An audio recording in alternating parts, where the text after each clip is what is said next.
الرحمن الرحيم الفاتحة أن الله يرزقنا العلم النافع والعمل الخالص المقبول وحسن التعليم والدلالة على الهدى ويسر بذلك قلب نبينا محمد صلى الله عليه وسلم وآله وأصحابه وأزواجه وذرياته وأهل بيته أجمعين وثم إلى أرواح والدينا ومشايخنا في الدين أن الله يتغشهم بالرحمة والمغفرة وإلى حضرة النبي محمد صلى الله عليه وسلم بسر الفاتحة أعوذ بالله من الشيطان الرجيم بسم الله الرحمن الرحيم الحمد لله رب العالمين الرحمن الرحيم مالك يوم الدين إياك نعبد وإياك نستعين اهدنا الصراط المستقيم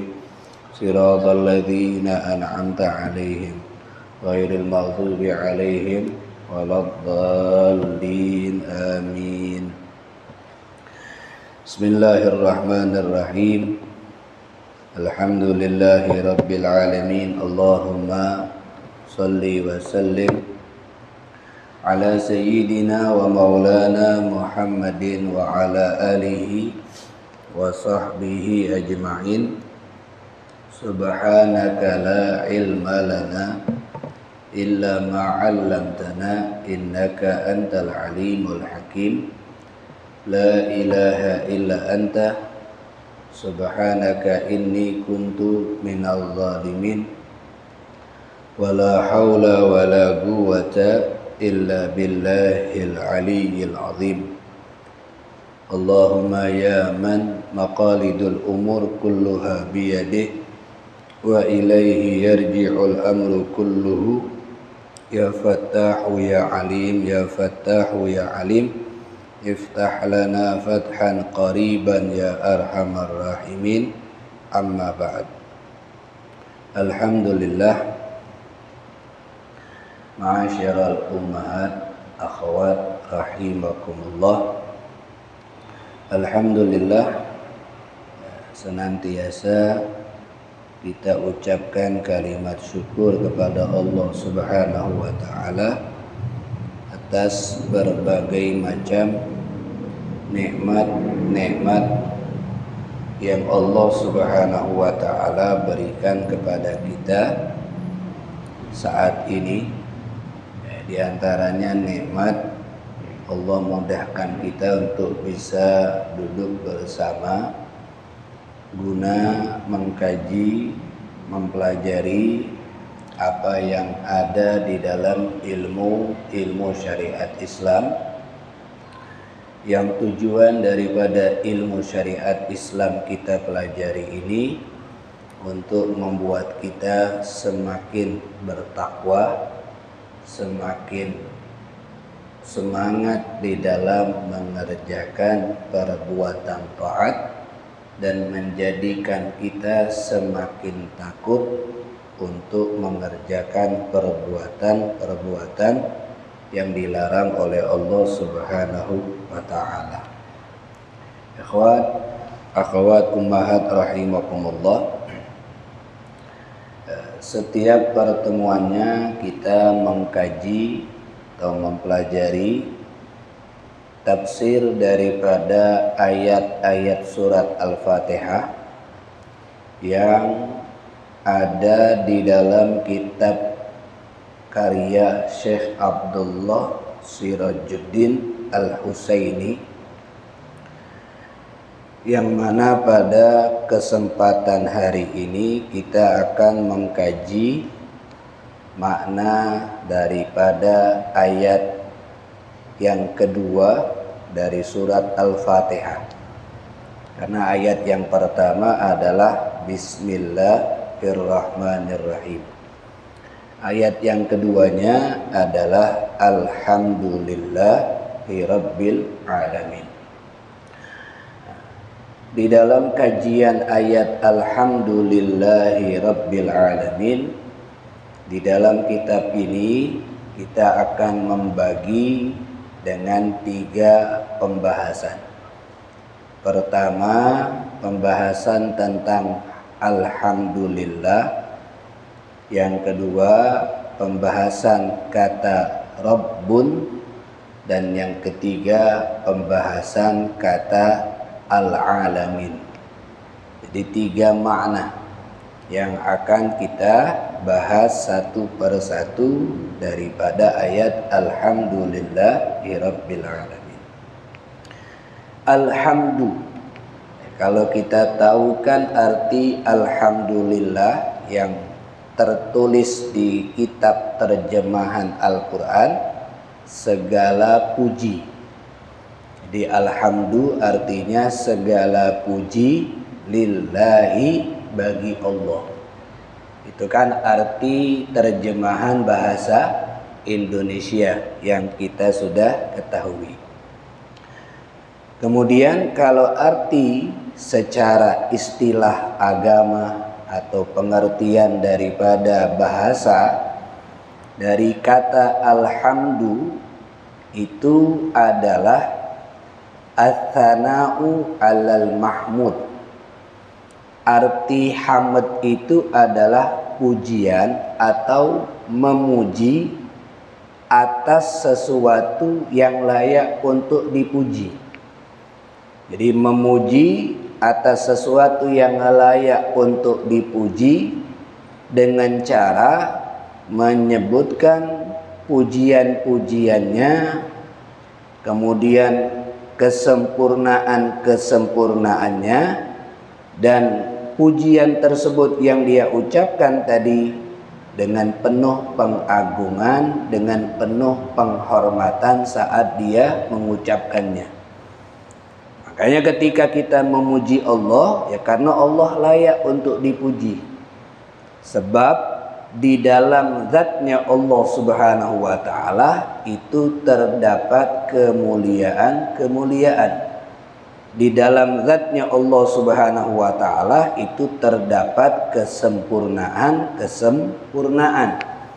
Nah, ketika kita memuji Allah subhanahu wa ta'ala, maka pujilah Allah dengan penuh pengagungan, dengan penuh penghormatan. Kemudian siapa orang yang layak untuk dipuji? Maka jawabannya orang yang di dalamnya terdapat kehebatan, terdapat keistimewaan. Itu orang yang layak untuk dipuji. Kemudian lagi, apakah orang itu boleh memuji dirinya sendiri? Karena dia merasa dia punya kehebatan, karena dia merasa punya kelebihan. Maka ulama kita menjelaskan, kalau untuk manusia itu tidak boleh mereka memuji dirinya sendiri.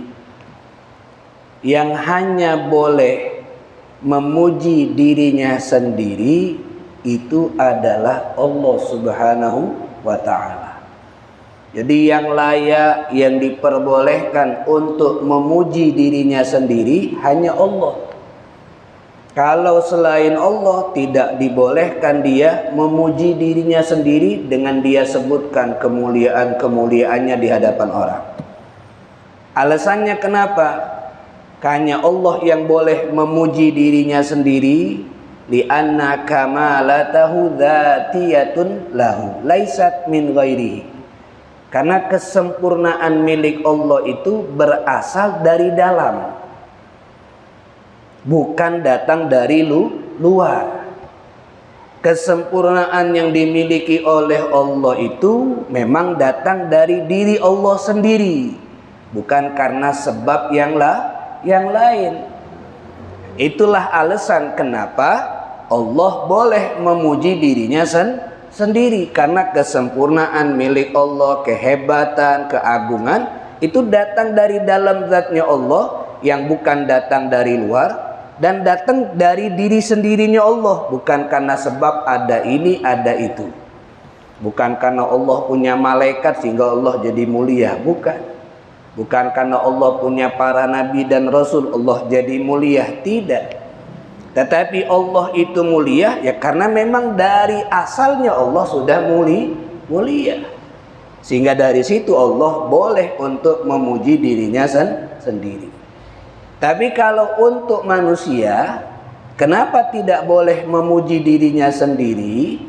Karena manusia ini ketika mendapatkan kelebihan, ketika mendapatkan hal yang dia anggap hebat, itu bukan datang dari dalam dan bukan datang dari dirinya, akan tetapi datangnya dari luar atau sebab yang lain. Kita ada orang menjadi orang hebat karena dia punya ilmu yang luas. Ilmu yang dia dapatkan karena apa? Karena ada proses belajar sehingga dia bisa memiliki ilmu. Dan itu pun juga karena Allah memberikan nikmat dia bisa belajar ilmu dalam waktu yang lama. Ada orang memuji dirinya sendiri karena punya kekayaan yang banyak, harta yang banyak. Kekayaan yang dia dapatkan sehingga punya harta yang banyak itu ada sebab, karena dia bekerja dan juga nikmat dimudahkan oleh Allah bekerja sehingga dapat harta yang banyak. Ada datang dari luar, ada bantuan yang lain sehingga dia mendapatkan kehebatan itu. Tapi kalau Allah tidak ada bantuan untuk Allah menjadi hebat. Makanya itulah makna daripada sifatnya Allah al-qaimu binafsihi. Allah itu berdiri sendiri, termasuk hebatnya Allah, mulianya Allah, agungnya Allah karena sendiri, bukan karena bantuan-bantuan yang lain. Termasuk adanya malaikat yang tidak pernah bermaksiat, itu bukan yang menjadi sebab Allah mulia, tidak. Tapi memang malaikat itu menjadi mulia karena dia tidak mau bermaksiat kepada Allah Subhanahu wa ta'ala. Kemudian akhwat yang dirahmati oleh Allah, apa dalilnya kalau Allah itu boleh memuji dirinya sendiri? Di dalam kitab ini disebutkan di dalam kitab Sahih Bukhari, Sahih Muslim. Hadis ini dari sahabat Abdullah bin Mas'ud radhiyallahu anhu. Abdullah bin Mas'ud beliau pernah mengatakan bahwasanya Rasulullah Shallallahu Alaihi Wasallam pernah bersabda, yang mana kalimat hadis ini Nabi ucapkan dalam riwayat Abdullah bin Mas'ud, juga ada riwayat daripada sahabat-sahabat yang lain. Jadi kalau dalam riwayat yang lain itu riwayat sahabat Sa'ad bin Ubadah. Jadi Sa'ad bin Ubadah itu dia pernah melihat ada seseorang perempuan berjalan dengan laki-laki yang bukan suaminya. Maka diketahui oleh seorang istri daripada atau suami daripada perempuan tersebut. Marahlah pasangan itu karena melihat pasangannya tidak berjalan dengan dia, menunjukkan cemburu. Sehingga Sa'ad bin Ubadah yang menyaksikan itu mengatakan, seandainya aku yang melihat itu dan itu terjadi sama aku, maka aku akan potong matanya dengan ujung pedangku ini. Ya, menunjukkan rasa cemburunya. Nah, ternyata ucapan Sa'ad bin Ubadah itu didengar oleh Rasulullah. Kata Rasulullah Shallallahu Alaihi Wasallam, wahai Sa'ad bin Ubadah, apakah kau heran dengan cemburunya orang tersebut kepada pasangannya?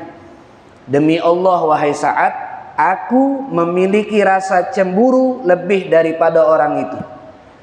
Dan Allah memiliki rasa cemburu kepada hambanya lebih daripada yang aku miliki. Jadi Allah itu memiliki sifat cemburu kepada hambanya. Sehingga sahabat bertanya, Allah cemburu kepada siapa wahai Rasulullah? Maka Nabi Muhammad sallallahu alaihi wasallam mengatakan, Allah itu cemburu kepada hambanya yang Allah memberikan nikmat kepada hambanya, tapi hambanya berbuat maksiat kepada Allah. Maka Nabi katakan apa? la ahad aghyar ahabba aghyara minallah. Tidak ada orang yang lebih cemburu selain Allah. Sehingga karena Allah itu punya cemburu, Allah itulah sebab Allah haramkan kita berbuat dosa, baik yang zahir atau batin, karena Allah tidak senang kalau kita yang diberikan nikmat. Sebab senangnya Allah, Allah tuh ingin kita masuk ke dalam surga, hidup dengan kenikmatan. Maka ketika kita berbuat dosa, itu Allah tampakkan rasa cemburunya. Jadi dari hadis ini dan banyak lagi perkataan-perkataan yang lain, Allah subhanahu wa ta'ala lah satu-satunya yang diperbolehkan untuk memuji dirinya sendiri. Adapun selain Allah subhanahu wa ta'ala itu tidak dibolehkan. Kemudian ummahat akhwat yang dirahmati oleh Allah, dalam istilah syariat Islam yang berkaitan dengan hamd ini, ada yang namanya alhamdu, ada yang namanya asyukru. Apa perbedaan antara alhamdulillah dengan asyukru lillah? Apakah ada persamaan antara hamd dengan syukur, atau ada perbedaan antara hamd dengan syukur? Kalau persamaan antara hamd dan syukur itu sama-sama menunjukkan penghormatan dari seorang hamba kepada Allah subhanahu wa ta'ala, karena hamba mengetahui Allah yang banyak memberikan nikmat kepada dia. Itu persamaannya. Itu sama-sama menunjukkan penghormatan kepada Allah, karena hamba mengetahui Allah yang banyak memberikan nikmat. Oleh karena itu, ulama mengatakan cara untuk bersyukur itu ada 3. Salah satunya bersyukur dengan lisan. Bagaimana cara bersyukur dengan lisan? Yaitu dengan dia memuji Allah subhanahu wa ta'ala. Salah satu kalimat untuk memuji Allah adalah kalimat alhamdulillah. Jadi ucapan alhamdulillah atau memuji Allah itu bagian daripada kita bersyukur kepada Allah subhanahu wa ta'ala. Kemudian kalau permasalahan perbedaan antara hamd dan syukur serta maknanya dan hukumnya, itu terjadi perbedaan pendapat antara ulama. Ulama di sini kata salah satunya apa yang ditulis oleh Imam Ghazali dalam kitabnya Minhajul Abidin. Kata Imam Ghazali, hakikat memuji Allah dan hakikat bersyukur kepada Allah itu banyak pendapat antara para ulama jikalau dirincikan satu persatu. Kesimpulannya, apa yang dikatakan oleh ulama tentang hakikat memuji Allah dan hakikat syukur kepada Allah. Annal hamda min ashkalit tasbih wa tahlil. Sesungguhnya hamd atau memuji Allah itu termasuk bentuk kita berzikir kepada Allah. Ya, salah satu kalimat zikir kan subhanallah, la ilaha illallah. Maknanya memuji Allah itu salah satu bentuk kita mensucikan Allah, mengesahkan Allah dan berzikir kepada Allah subhanahu wa ta'ala secara zahir. Jadi memuji Allah itu adalah usaha secara zahir untuk bersyukur kepada Allah.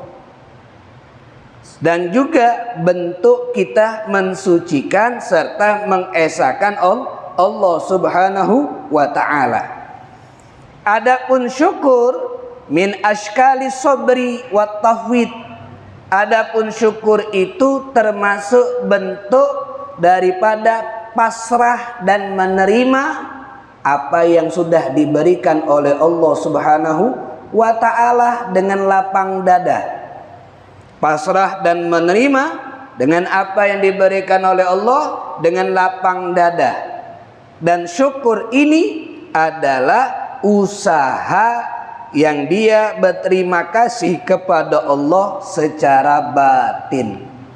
Jadi kalau hamd dia bersyukur kepada Allah secara zahir, kalau syukur itu dia berterima kasih atau bersyukur kepada Allah secara batin. Sebab kebalikan daripada hamd dan syukur ini berbeda. Hamd itu artinya memuji, kebalikan memuji berarti mencela. Makanya ada yang sifat al-hamid, orang yang memuji, ada sifat al-laim, orang yang mencela. Kemudian kalau syukur, kebalikan daripada syukur adalah kufur. Orang yang mensyukuri nikmat, ada orang yang mengkufuri nikmat. Kan dalam ayat Al-Quran kan begitu. La in syakartum la azidannakum wa la in kafartum. Kalimatnya kafartum. Jikalau kalian mengkufuri nikmat. Nah, ini perbedaan daripada syukur dan hamd. Tetapi walaupun itu terjadi perbedaan antara syukur dan hamd, mereka mempunyai tujuan yang sama. Apa tujuan yang sama? Tujuannya adalah untuk dia menampakkan rasa berterima kasihnya kepada Allah Subhanahu wa ta'ala atas apa yang dia sudah dapatkan dari Allah Subhanahu wa ta'ala. Dengan cara dia mau memuji Allah dan dia gunakan nikmat yang Allah berikan kepada dia untuk dia berbuat taat kepada Allah Subhanahu wa ta'ala. Sehingga di sini ulama mengatakan kalau syukur itu adalah ketaatan dengan anggota tubuhnya, baik dia dalam keadaan sendiri ataupun dalam keadaan bersama orang. Ketika dia dapat nikmat, dia gunakan untuk berbuat taat, tidak dia gunakan untuk berbuat maksiat, berarti dia sudah bersyukur. Kemudian kalau dia mendapatkan nikmat, dia tidak gunakan untuk berbuat taat dan dia gunakan untuk berbuat maksiat, dia tidak bersyukur tapi dia berkufur, mengkufuri nikmat. Nah, orang yang mengkufuri nikmat itu belum tentu orang yang jelek. Ada orang yang mengkufuri nikmat, tidak digunakan nikmat Allah untuk taat, tetapi dia ketika dapat nikmat mengucapkan alhamdulillah. Ada orang dapat makan alhamdulillah, dapat duit alhamdulillah, dia mengucapkan. Tapi nikmat itu tidak dia gunakan untuk berbuat taat. Makanya dari sini kata ulama, orang yang memuji Allah dengan ucapan alhamdulillah saat mendapatkan nikmat, belum tentu dia adalah orang yang bersyukur. Tapi kalau orang yang menggunakan nikmat dari Allah untuk berbuat taat, dia pasti orang yang bersyukur, dia juga pasti orang yang memuji Allah Subhanahu wa ta'ala. Makanya tingkatan syukur itu pertama dengan lisan dulu, dengan ucapan alhamdulillah. Yang kedua setelah dia ucapkan syukur dengan lisan, tingkatan yang kedua syukur dengan hati. Apa syukur dengan hati? Dengan dia menyadari kalau yang dia dapatkan ini murni karunia Allah, bukan karena murni usaha dia. Usaha dia ini hanya perantara, tapi ini yang dia dapatkan karunia Allah Subhanahu wa ta'ala. Itulah orang yang bersyukur dengan hatinya, tahu itu datang dari Allah. Kemudian yang ketiga, dan ini tingkatan syukur yang terhebat, dia gunakan nikmat tersebut untuk dia berbuat taat kepada Allah Subhanahu wa ta'ala. Ketika tiga cara ini sudah dia lakukan saat mendapatkan nikmat, saat dapat nikmat dia ucapkan alhamdulillah, kemudian dia sadar kalau yang dia dapatkan ini murni karunia Allah, murni pemberian Allah, adapun usahanya hanya perantara saja. Kemudian dia gunakan nikmat tersebut untuk dia berbuat taat kepada Allah, tidak dia gunakan untuk berbuat maksiat kepada Allah, maka dialah orang yang termasuk orang yang syukur secara betul kepada Allah. Maka dari sini Allah mengatakan di dalam Al-Quran, wa qalilun min ibadiyasy syakur. Sedikit hamba-hambaku itu yang bisa bersyukur. Kenapa? Karena tadi hakikat daripada syukur itu dia tidak gunakan nikmat Allah untuk berbuat maksiat kepada Allah. Dia gunakan nikmat Allah untuk dia berbuat taat kepada Allah. Itulah makna Allah katakan sedikit hambaku yang bersyukur. Karena ada orang dapat nikmat, dia hanya bersyukur dengan lisan dan hatinya saja. Dia ucapkan alhamdulillah saat dapat nikmat, hatinya menyadari kalau ini karunia Allah, tapi dia belum bisa menggunakan nikmat ini untuk semuanya taat kepada Allah. Terkadang ada dari nikmat yang dia dapatkan masih dia gunakan untuk bermaksiat kepada Allah Subhanahu wa ta'ala. Sedangkan juga kalau kita membahas tentang nikmat Allah yang Allah berikan kepada kita, itu jumlahnya amat banyak. Maka itulah yang dimaksud oleh ulama daripada makna ayat wa in ta'uddu nikmatallahi la tuhsuha. Jika kita ingin menghitung satu nikmat Allah, itu tidak akan ada akhirnya, tidak akan ada batasannya. Satu saja nikmat Allah kita hitung tidak akan mampu. Apalagi nikmat-nikmat Allah yang lain. Sehingga lanjutan dari ayat ini, innal insana ladzalumun kafar. Sesungguhnya manusia itu lebih banyak berbuat zalim dan mengkufuri nikmat. Karena jumlah nikmat Allah ini banyak, tapi manusia juga lebih banyak mendolimi dirinya dan mengkufuri nikmat. Bagaimana dia mendolimi dirinya? Dengan dia gunakan nikmat tadi untuk dia berbuat dosa. Dengan dia gunakan nikmat tersebut untuk berbuat salah. Kecuali orang yang betul-betul kuat akan imannya, dia tidak akan termasuk dalam kalimat banyak manusia mendolimi dirinya. Kenapa? Karena dia tahu cara bersyukur kepada Allah adalah dia gunakan nikmat tersebut untuk taat kepada Allah Subhanahu wa ta'ala. Mendolimi ini, ulama mengatakan kezaliman yang disebut dengan dulmatul kufri tadi. Innal insana ladzalumun kafar. Manusia itu banyak berbuat zalim dan kufur. Apa maknanya? Termasuk kezaliman, kejelekan adalah zulmatul jahli. Zalim terhadap dirinya dengan tidak tahunya dia terhadap ilmu syariat. Itu zalim. Jadi mohon maaf akhwat ibu-ibu, kalau ada orang tidak tahu terhadap ilmu syariat, dia itu sedang mendolimi dirinya. Kenapa? Karena dia ibadah, tapi di sisi Allah ibadahnya itu tidak diterima takutnya. Berarti kan dia seperti mendolimi dirinya.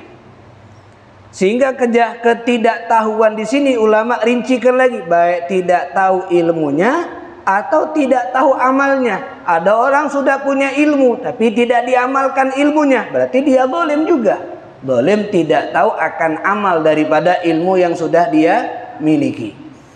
Kemudian ada kezaliman juga yang bisa dikatakan kita berkufur nikmat, zalim kepada orang. Orang di sini termasuk dirinya sendiri atau termasuk terhadap semua makhluk Allah Subhanahu wa ta'ala. Karena itu, disitulah bagaimana syariat Nabi Muhammad sallallahu alaihi wasallam mengingatkan dan menyadarkan kepada kita bahwasannya cara kalau ingin nikmat Allah ini selalu ada bersama kita, tidak Allah cabut lagi, tidak Allah ambil lagi, dan tidak Allah hilangkan, maka satu caranya bersyukur atas nikmat. Maka kalau sering kita dengarkan, Nabi pernah sholat sampai bengkak kakinya. Sehingga ditanya, kenapa kau begitu hebat ibadahnya, sedangkan Allah pasti memasukkan kamu ke surga. Sedangkan Allah pasti mengampuni dosamu. Kenapa kau begitu hebat? Kan Nabi ketika ditanya seperti itu jawabannya kan singkat. Afala akunu abdan syakuro. Apakah aku tidak boleh menjadi hamba yang bersyukur? Ucapan Nabi itu karena Nabi menyadari semakin banyak dia mendapatkan nikmat dan Nabi gunakan nikmat tersebut untuk taat kepada Allah, untuk ibadah kepada Allah, maka itulah cara untuk nikmat tersebut masih ada kepadanya. Bukan berarti Nabi sudah dapat nikmat akhirnya Nabi tidak bersyukur, itu sudah menjadi satu hal yang bagus bagi Nabi. Tidak, Nabi memberikan contoh kepada umatnya, kamu mendapatkan nikmat yang banyak, dan kalau nikmat yang banyak kamu dapatkan ingin tetap bersama kamu, maka caranya jadikan diri kamu hamba yang bersyukur. Dengan kamu gunakan nikmat-nikmat itu untuk kamu berbuat taat kepada Allah Subhanahu wa ta'ala. Maka dalam salah satu kitab Imam Ghazali rahimahullah ta'ala, beliau mengatakan apa? Alasan kenapa kita perlu bersyukur atas nikmat, karena pertama lidawamin nikmah, agar nikmat yang kita dapatkan ini terus ada sama kita sampai kita meninggal. Bahkan juga bisa dirasakan oleh anak keturunan kita. Yang kedua, apa alasannya kita perlu bersyukur atas nikmat Allah? Lihusuli ziyadah. Selain nikmat ini terus ada tambahan. Bukan hanya tetap ada, tapi ditambahkan oleh Allah Subhanahu wa ta'ala. Jadi kalau kita kepengen kita dapat nikmat ini, dan nikmat ini terus ada sama kita, bahkan juga dirasakan oleh anak kita, atau dirasakan oleh cucu kita, atau dirasakan oleh keluarga kita, maka saat kita hidup satu jalannya, syukuri nikmat Allah, kita gunakan nikmat Allah untuk berbuat taat. Apa yang Allah berikan kepada kita tidak akan Allah putus, terus Allah akan berikan kepada orang yang hidup setelah kita. Kenapa? Karena kita yang mensyukuri nikmat tersebut. Itulah maksud daripada cerita tentang ketika Nabi Musa dan Nabi Khidir mendapatkan ada satu bangunan rumah yang dindingnya mau rubuh. Itu Nabi Khidir langsung cepat-cepat nyari tiang untuk nahan dinding tadi biar tidak rubuh. Sehingga Nabi Musa yang ingin belajar dengan Nabi Khidir bingung, kenapa kau bantu orang ini sedangkan orang ini tidak membantu kita saat kita minta bekal makanan.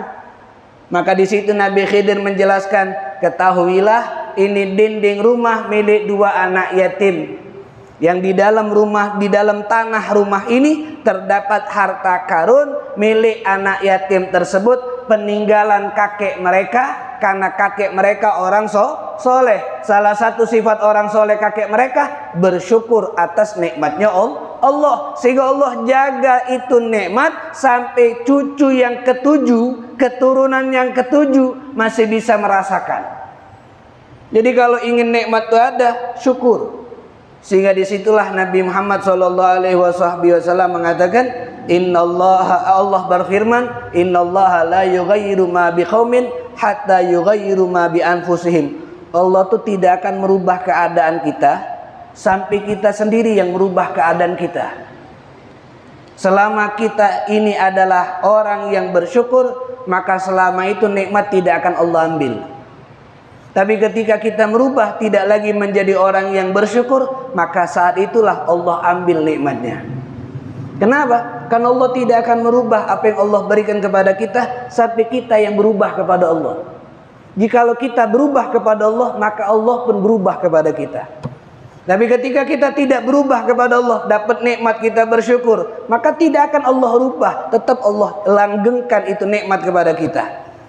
Sehingganya itulah alasan kenapa Nabi Muhammad mengatakan afala akunu abdan syakuro, karena di situ Nabi tahu dawamun nikmah, ini nikmat terus ada samanya. Yang kedua, selain nikmat itu tetap ada tambahan. Itulah makna daripada ayat la in syakartum la azidannakum. Ketika kita bersyukur atas nikmat Allah, pasti aku tambahkan nikmat itu. Itu yang mengatakan adalah Allah Subhanahu wa taala.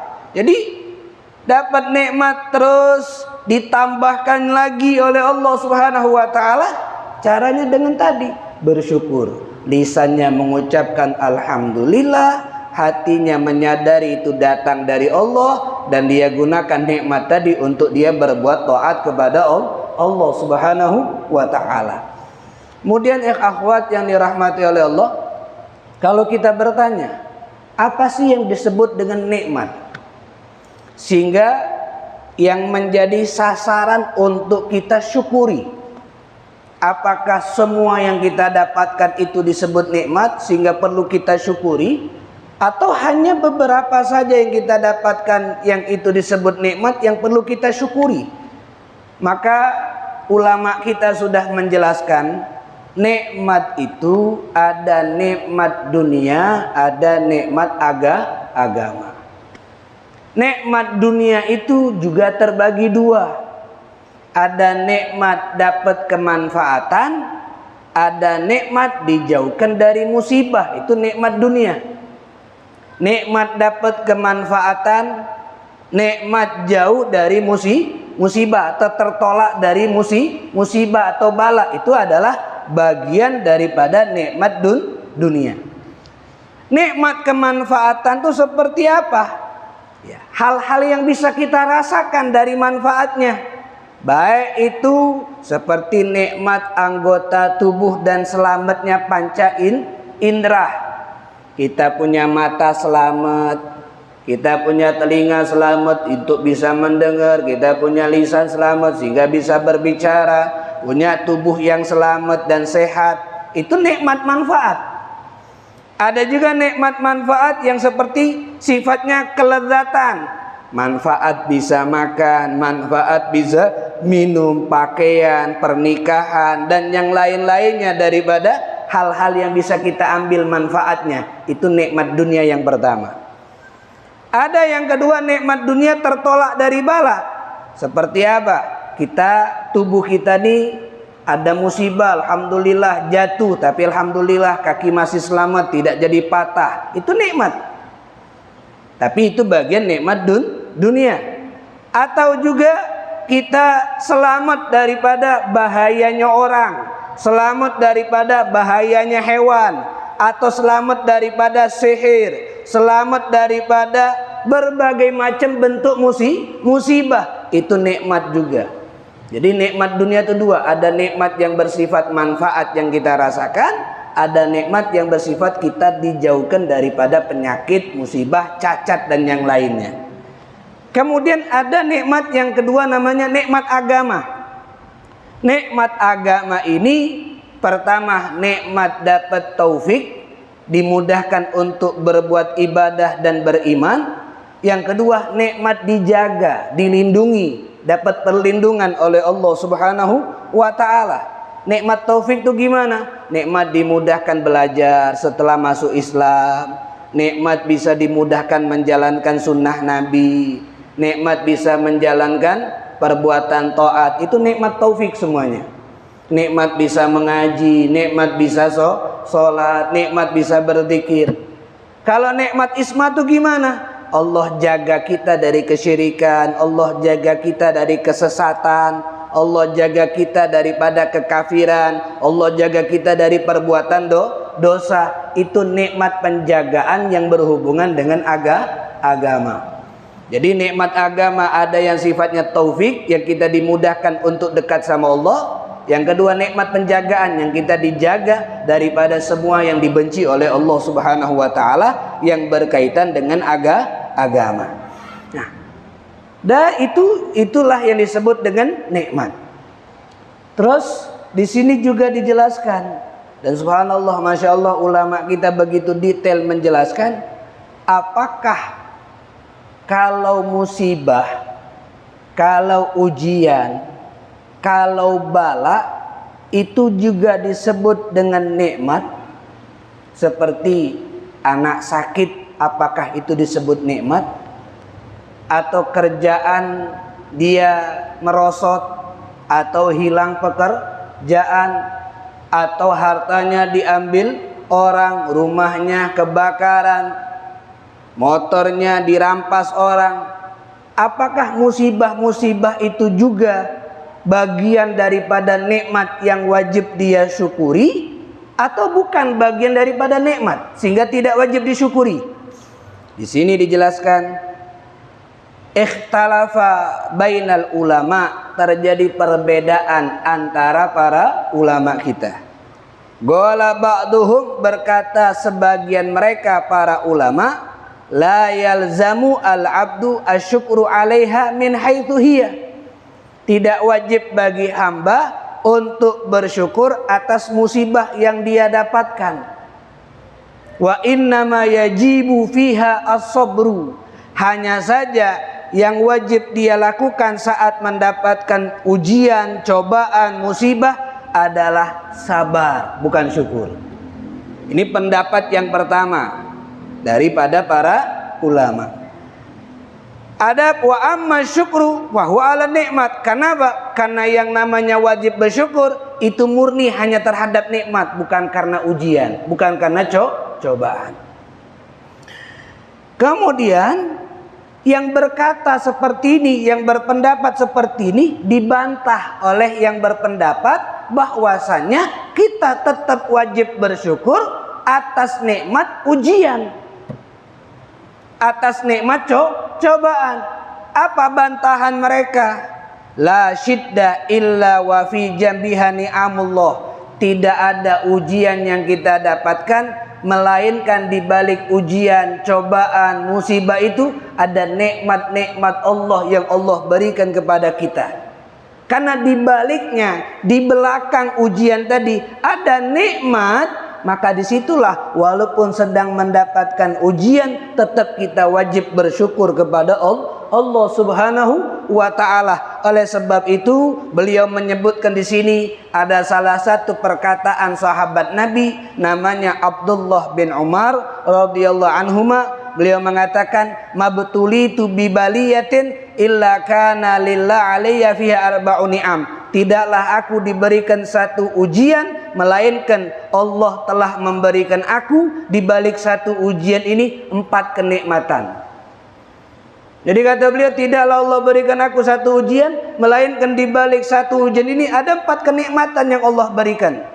Apa 4 kenikmatan itu? Pertama, idlam takun dini, sebab ujian yang kudapatkan saat ini bukan ujian agama, masih ujian dunia. Kehilangan harta, masih alhamdulillah nikmat daripada kehilangan iman. Kehilangan pekerjaan, itu masih bagian dunia daripada kehilangan pahala. Jadi mereka menyadari walaupun ini musibah, tapi di balik musibah itu Allah berikan nikmat banyak. Sampai beliau katakan ada 4. Pertama, musibah yang kudapatkan ini hanya musibah dunia, bukan musibah agama. Yang kedua, wa idlam takun a'dham minha, dan musibah yang kudapatkan saat ini masih kecil, sebab ada musibah yang paling besar, yang lebih besar yang didapatkan oleh orang lain tapi aku tidak mendapatkannya. Kan ada musibah orang merasa sedih karena mendapatkan musibah hilang pekerjaan. Ada orang yang lebih berat musibahnya, bukan hanya hilang pekerjaan tapi juga hilang harta. Dia alhamdulillah merasa nikmat. Kenapa? Masih ujian kecil yang dia dapatkan, bukan musibah besar. Yang ketiga, wa idlam uhram ar-ridho, dengan musibah ini aku tidak dihalangkan untuk ridho dengan ketentuan Allah. Sebab dengan musibah ini aku bisa menunjukkan iman aku terhadap qada dan qadar. Musibah itu pun juga akan ketentuan Allah, dan aku bisa menampakkan ridho aku atas ketentuan Allah walaupun itu yang pahit. Dan yang terakhir, wa id rajautu ats-tsawaba 'alaiha, dengan musibah ini aku bisa mendapatkan pahala. Pahala apa?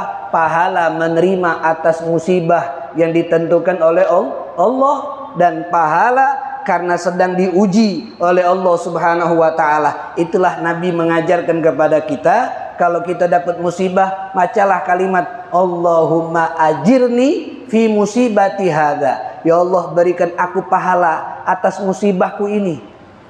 Wakhlubni khairan minha, dan berikan aku pengganti yang lebih baik dari musibah ini. Jadi subhanallah, mereka menganggap walaupun itu kesusahan, walaupun itu musibah, tetap wajib disyukuri. Kenapa? Di balik daripada musibah-musibah itu banyak nikmat-nikmat yang masih dia dapatkan dari Allah Subhanahu wa taala. Ada juga yang beralasan kenapa wajib mensyukuri nikmat musibah? Karena musibah dunia ini tidak lama. Sebentar akan hilang musibah dunia. Dapat ujian sakit, tidak lama sakit, bakal hilang. Tapi kalau dapat musibah agama, musibah iman, itu yang akan kekal. Kenapa? Karena setelah kehidupan dunia ada kehidupan abadi, itu kehidupan di hari kiamat kelak. Oleh sebab itu, Nabi Muhammad sallallahu alaihi wasallam selalu memuji Allah, selalu bersyukur kepada Allah di setiap keadaan. Nabi itu selalu memuji Allah, selalu bersyukur kepada Allah Subhanahu wa taala di setiap keadaan. Sampai diriwayatkan Nabi kalau mendapatkan sesuatu yang buat beliau senang, mendapatkan sesuatu yang buat beliau bahagia, maka Nabi mengucapkan kalimat alhamdulillah alladzi bi ni'matihi tatimmus sholihat. Alhamdulillah alladzi bi ni'matihi tatimmus sholihat. Segala puji bagi Allah yang dengan nikmatnya menjadi sempurna kebaikan-kebaikan. Jadi kalau dapat nikmat yang buat beliau senang, beliau langsung memuji Allah. Alhamdulillah alladzi bi ni'matihi tatimmus sholihat. Wa idza atahul amru yakrahu. Tapi kalau Nabi mendapatkan nikmat, mendapatkan sesuatu yang Nabi tidak sukai, mendapatkan sesuatu yang beliau tidak inginkan, maka beliau tetap bersyukur dan memuji Allah dengan beliau ucapkan kalimat alhamdulillah ala kulli hal. Alhamdulillah ala kulli hal. Segala puji bagi Allah atas setiap keadaan, termasuk keadaan yang tidak dia inginkan ini. Jadi dengan begitu kan ulama meyakini bahwasanya walaupun ini hal yang jelek, tapi Nabi masih memuji Allah, Nabi masih bersyukur kepada Allah, berarti tetap walaupun itu kesusahan, ujian, musibah, tetap kita wajib mensyukuri, karena itu bagian daripada nikmat Allah Subhanahu wa taala. Karena Nabi memahami makna ayat asa an takrahu syai'an wa yaj'alullahu fihi khairan katsira. Mungkin kita banyak tidak menyenangi sesuatu, tetapi Allah telah menjadikan di sesuatu yang tidak kita suka itu banyak kebaikan-kebaikan di dalamnya. Mungkin kita tidak senang adanya musibah, kita tidak senang adanya ujian, kita tidak senang adanya cobaan, kita tidak senang adanya penyakit. Tapi Allah telah menjadikan di balik itu semua kebaikan yang banyak yang kita dapatkan.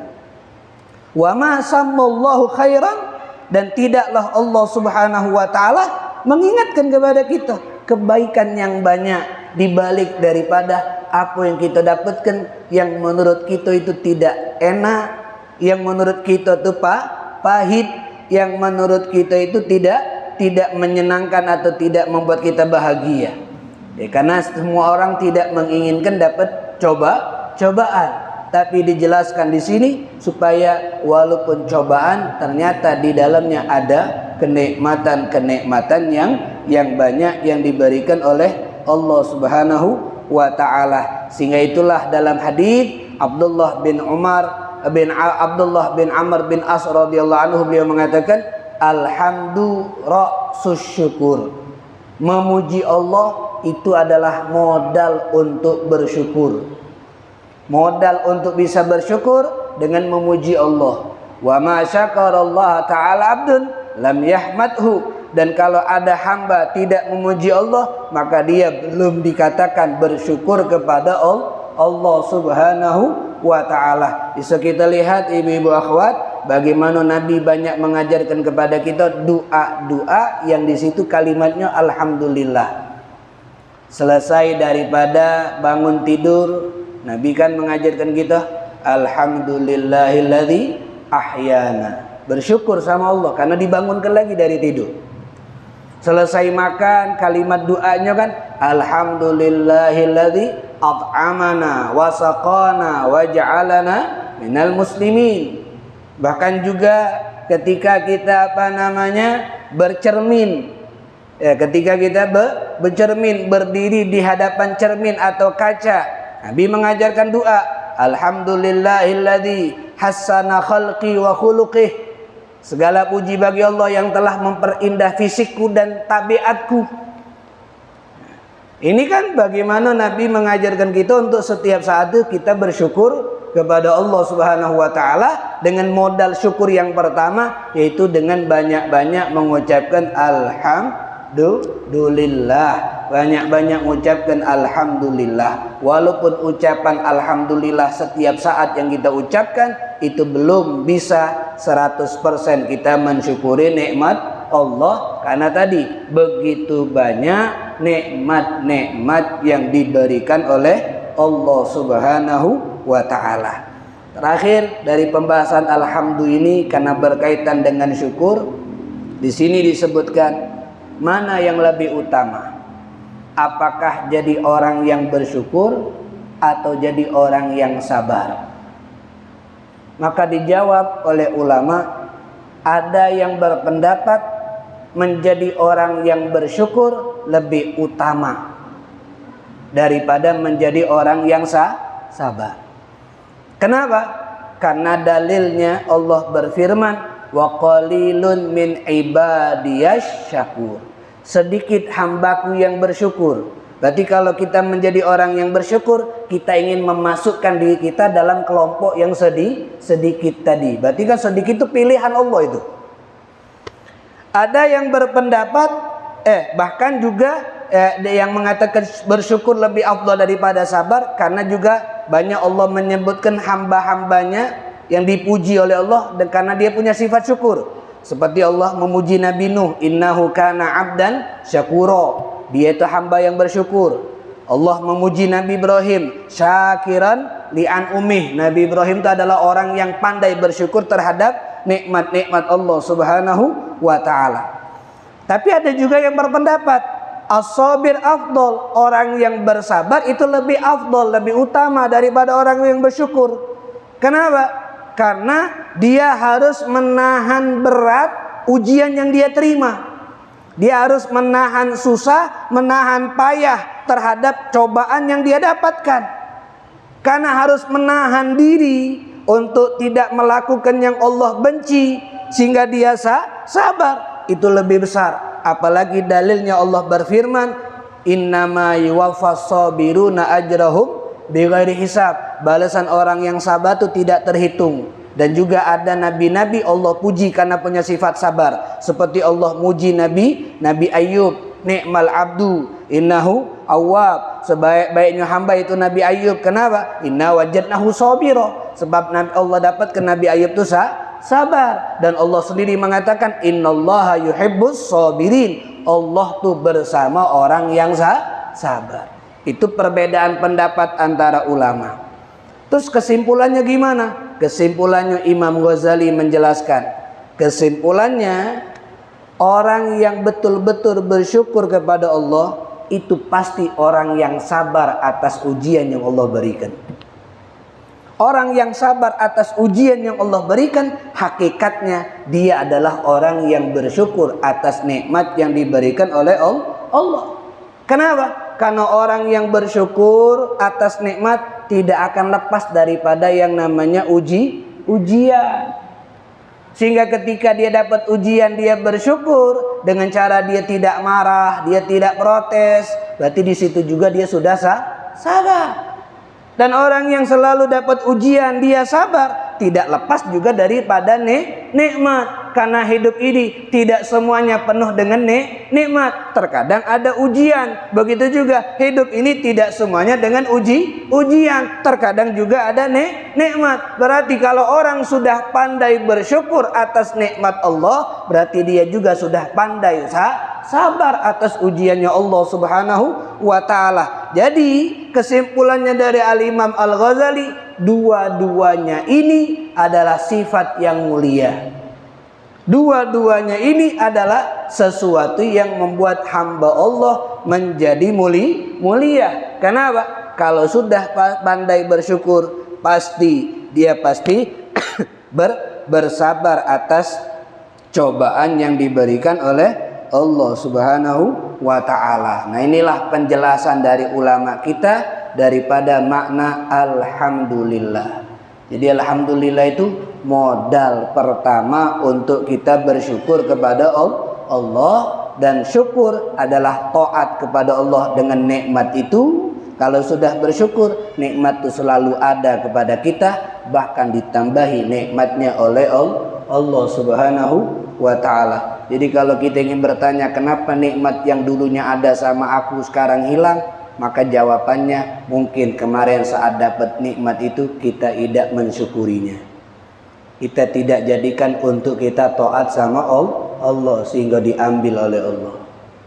Tapi kalau nikmat dari awal ada sampai sekarang ada, berarti kita sudah bersyukur. Kenapa? Yang namanya syukur cara untuk melanggengkan daripada nikmat yang diberikan oleh Allah Subhanahu wa ta'ala. Tinggal kita membahas daripada kata Rabbul Alamin yang insya Allah kita akan pelajari itu di pertemuan yang akan datang. Wallahu ta'ala a'lam bishawab. Kalau ada yang ingin bertanya silakan.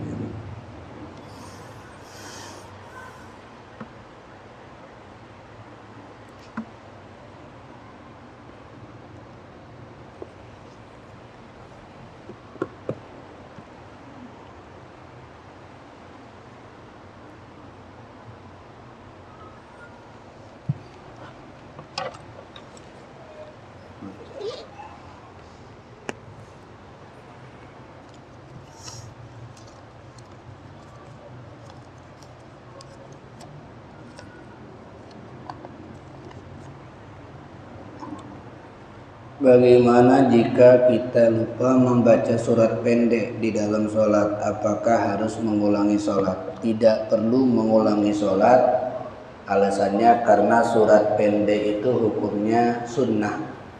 Membaca surat pendek atau surat-surat setelah Al-Fatihah di rakaat pertama dan kedua itu hukumnya adalah sunnah. Jikalau kita tidak membacanya baik karena lupa ataupun disengaja, itu tidak membatalkan sholat, sehingga tidak perlu mengulangi sholat. Pada saat tahiyat dalam sholat sebaiknya menggunakan kalimat Sayyidina atau tidak? Ya, diperbolehkan. Yang ingin menggunakan Sayyidina boleh, tidak juga tidak apa-apa. Tapi ada ulama mengatakan lebih baik khusus di dalam sholat ketika tahiyat, saat sholawatnya tidak usah pakai Sayyidina. Kenapa? Karena mengikuti kalimat sholawat yang Nabi ajarkan. Karena dalam kalimat sholawat yang Nabi ajarkan itu tidak ada kata Sayyidina. Khusus ketika sholat saja. Tapi di luar sholat, afdol kita ucapkan dengan Sayyidina sebagai bentuk penghormatan. Tapi kalaupun ada yang baca Sayyidina saat sholawat di dalam sholat, itu tidak jadi masalah. Bagaimana caranya agar rezeki kita barokah? Agar rezeki barokah itu jelas pertama yang kita cari daripada rezeki adalah dengan yang halal. Karena keberkahan itu terletak di dalam sesuatu yang halal. Ingin tahu apakah barokah atau tidak rezeki kita? Lihat apakah dari rezeki itu menambahkan kebaikan kepada kita atau tidak. Karena makna barokah itu adalah ziyadatun fil khair, bertambahnya di dalam kebaikan. Kalau kita dapat rezeki dan itu membuat tambah kebaikan kita, berarti barokah. Jadi kalau dapat rezeki menjauhkan kita dari kebaikan, berarti itu tidak barokah. Bagaimana membentuk kepribadian agar istiqamah menjadi hamba Allah yang bersyukur? Caranya tadi, dengan selalu dia ingat bahwasanya semua yang dia dapatkan itu karunia Allah. Bukan karena usaha dia, bukan karena kehebatan dia, tapi murni semuanya itu karunia Allah. Ketika dia selalu sadar semua yang dia dapatkan itu karunia Allah, termasuk musibah pun juga, maka dia akan selalu berusaha menjadi hamba yang bersyukur. Yang kedua, dia lihat. Jadi kalau ingin istiqomah itu lihat sebab, lihat akibat. Sebabnya kenapa kita perlu bersyukur? Karena semua nikmat datang dari Allah. Sehingga kita jadi selalu iman kepada Allah, selalu ingat kepada Allah. Akibatnya apa? Kalau kita bersyukur, nikmat ini langgeng, bahkan ditambahkan nikmat. Itulah kan yang Nabi miliki. Maka ketika Nabi ditanya, beliau jawab, afalakun abdan syakura, karena Nabi sadar itu nikmat dari Allah, dan Nabi tahu inilah cara untuk menjaga nikmat biar selalu ada, bahkan ditambahkan nikmatnya. Bagaimana upaya untuk menjadikan sikap syukur sebagai solusi hidup bagi umat Islam dalam kehidupan sehari-hari? Ya, sering mengucapkan alhamdulillah. Ya, mengucapkan alhamdulillah setiap keadaan yang kita jumpai, walaupun keadaan itu keadaan yang tidak kita sukai. Seperti Nabi kan, dapat keadaan yang Nabi senangi, beliau ucapkan alhamdulillah alladzi bi ni'matihi tatimmus shalihat. Dapat keadaan yang dia tidak sukai, alhamdulillah ala kulli hal. Seperti juga kasus sehari-hari makan. Ini makanan kita menjadi tamu, disodori makanan yang kita tidak suka. Ucapkan alhamdulillah ala kulli hal supaya kita masih bersyukur dikasih makan. Dapat makanan yang kita sukai, alhamdulillah bi ni'matihi tatimmus shalihat. Ya, jadi syukur itu sebagai solusi hidup terbaik buat umat Islam dalam kehidupan sehari-harinya, dengan dia sering mengucapkan alhamdulillah dan dia sadar itu pemberian datang dari Allah Subhanahu wa taala. Nah, sayangnya umat Islam ini lupa. Banyak di antara umat Islam merasa apa yang dia dapatkan itu bukan karena Allah, tapi karena usaha dia. Ini kalau aku tidak bekerja, tidak dapat. Nah, dia lupa menggandengkan Allah. Semestinya kan kalau Allah tidak memudahkan aku bekerja, mungkin tidak dapat rezeki ini. Tapi kan ada orang mengatakan, ya karena usahaku, aku mau banting tulang dari pagi sampai pagi sehingga aku dapat uang. Sebab tadi jadi lupa. Supaya bisa jadi orang yang bersyukur, ya salah satunya sholat. Karena Allah katakan khuliqal insanu halu'a wa idza massahu syarru jazua wa idza massal khairu manu'a ilal musallin. Manusia ini kalau dapat nikmat lupa, kalau dapat susah marah. Kecuali orang yang sholat, yang tidak akan memiliki sifat tersebut. Allah. Selesai. Ada lagi.